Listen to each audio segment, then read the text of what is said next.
ټولو ته سلامونه وړاندې کوم. الله دې وکړي چې ټول راته روغ او جوړ یې. t20 ورلد کپ شروع کیږي په دا لنډو ورځو کې.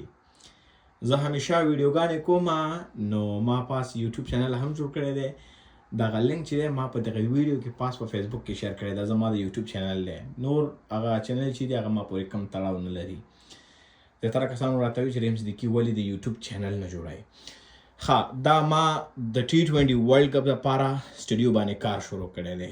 لا پوره اوسه پورې جوړه نه ده، ځکه د خان صاحب ټي شرټ هم پاتې دی او بعضې نور کارونه دي په دا سټوډیو کې هغه هم پاتې دي. په دا شیشه کې د زه ښکارم. او دا پکچر چې دا ICC چې کوم t20 ورلد کپ 2022 هغه په سکرین باندې هم راغلی و. چې کله 1 2 3 4 5 شروع کېدل هغې کې دا هم راغلی و. هغه دا پکچر دی او دا بیا ICC هم شیر کړی و په 2021 کې چې کله 2021 ورلد کپ و په دوبۍ کې. او دا بیا شاهین افریدي دی، موږ سره د افغانستان میچ لیدلو، تقریبا 100 غنټې موږ سره تېرې کړي. دا چې کوم زموږ خویندې دي د هغو دپاره هم حق غوښتلی و.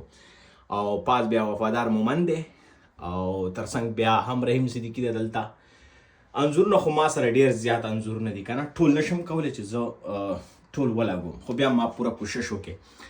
هغه بیا انډیا دی دا پاس انځور کې، او دا بیا نیوزیلینډ د ICC انډر 19 ورلد کپ، او دا بیا د پاکستان میچ و چې کله ګربز چکه وواله. او پاس هم موږ چې کله ویسټ انډیز نه t20 سیریز وګټلو په انډیا کې.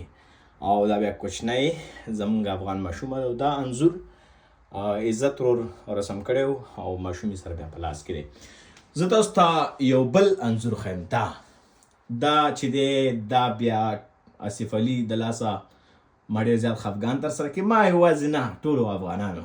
خو بیا هم کرکټ ته کرکټ کې ګټه هم راځي، بلات هم راځي. د دې کوالټي لږه خرابه شوې وه، نو دا زما د سترګو رنګ یې لږ چینج کړی دی، کې زیاتې اوښکې وې.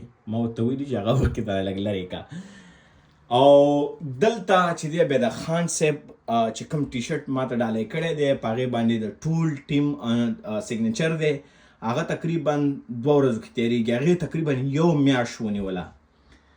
او ما ورته وویل چې ښه تیار کړه راته شیشه کې بند کړه، هغه به هم شاید د دې عمره سایز وي. او سټوډیو باندې کار شروع دی. سټوډیو لا کمپلیټ نه ده، ځکه د t20 ورلد کپ ته آماده کېږي چې کوم اولنی میچ زموږ ترسره کېږي عمان سره پریکټس، هغې ته به د آماده شي انشاءالله. بله ویډیو بیا چې زه کوم بیا د خان صاحب ټي شرټ چې راغی هغه به هم زه تاسو ته وښیم. نو یوټیوب چینل مې په دې باندې یاد کړي، ځکه زیاتره اکاونټونه ټیک ټاک کې هم زما په نوم باندې فیک دي، فیسبوک کې هم فیک دي، ټویټر کې هم فیک دي. همداسې یوټیوب چینل خلک کاري، زه یې نه کاروم، نو ما هم جوړ کړی. مننه.